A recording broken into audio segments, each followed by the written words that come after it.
ఓం శ్రీమాత్రే నమః. సౌందర్యలహరి 93వ శ్లోకం.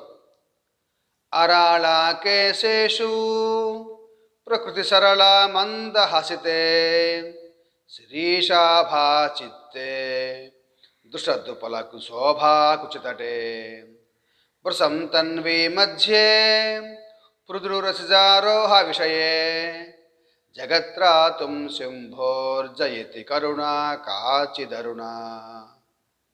అమ్మవారు అరుణ, కామేశ్వరి, కరుణాస్వరూపిణి మొదలైన సహస్రాధిక నామాలు కలది. వంకర తిరిగిన కేశములు కలది. సహజమైన సుకుమారమైన చిరునవ్వు కలది.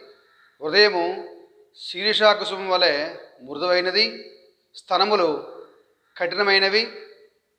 సన్నని నడుము గల అమ్మవారు శివునితో కూడి భక్తులను రక్షిస్తూ ఉన్నదని దీని భావం.